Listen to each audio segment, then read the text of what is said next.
All right, let's dive in. You know how election season feels, right? It's just a hurricane of ads, sound bites, and talking points coming at you from every direction. So today, we're going to cut right through all that noise. We're building a simple but really powerful toolkit for figuring out what candidates actually stand for. And that's the big question, isn't it? It is so easy to get lost in all the shouting. But if you know where to look, you can absolutely find the clear signals that tell you what you need to know. That's why we're going to walk through 4 essential tools to help you do just that. Okay, so where do you even begin? Well, the first and most obvious place to start is with the candidates themselves. What are they actually telling you?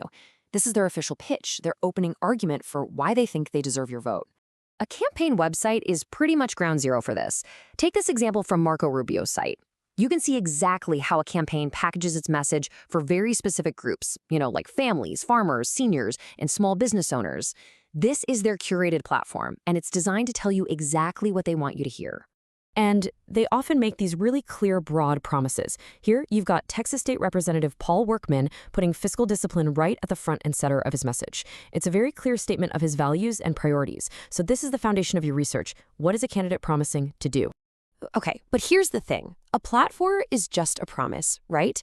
To really get a handle on a politician, especially one who's already been in office, we have to go beyond their words and start looking at their actions. And that leads us straight into our second tool, the voting record. This is where promises get translated into action. Think of it as the official ledger of where a politician has stood when it really, truly mattered.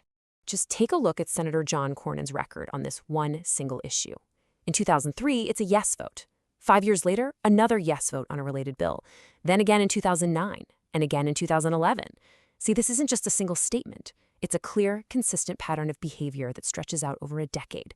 This is what's so great about a voting record. It provides concrete, undeniable evidence of a politician's position over time. Now, let's be real for a second. Looking through years of dense legislative data can be, well, a little overwhelming.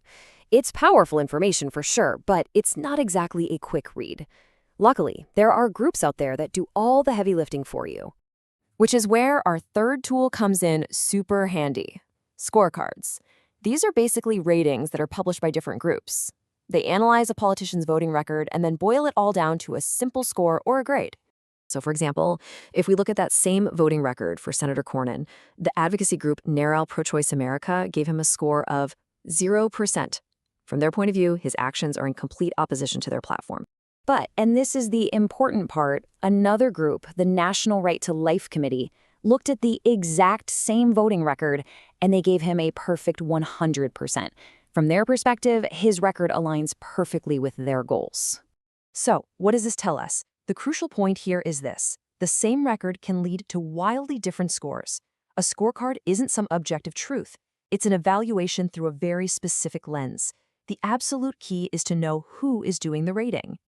And the variety of groups doing this is just incredible. You've got organizations focused on social issues, the environment, business, fiscal policy, animal welfare, you name it.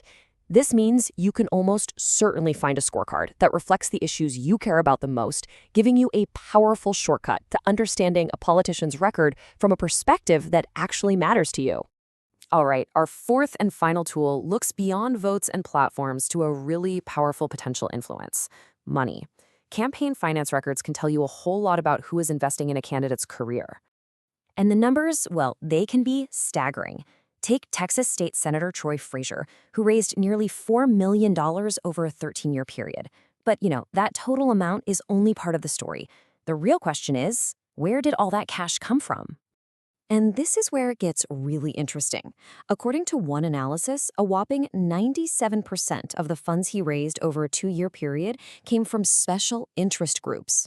Now, knowing who contributes doesn't prove anything definitively, of course, but it sure offers valuable insight into which groups a politician might be listening to. It helps complete the picture. So let's put it all together. We've just walked through 4 distinct but connected tools that, when you combine them, give you a really comprehensive view of any politician out there. It's a pretty simple, repeatable plan. First, start with their platform. What are they promising? Second, check their record. What have they actually done? Third, use scorecards as a guide to understand that record from different angles. And finally, follow the money to see who's backing them.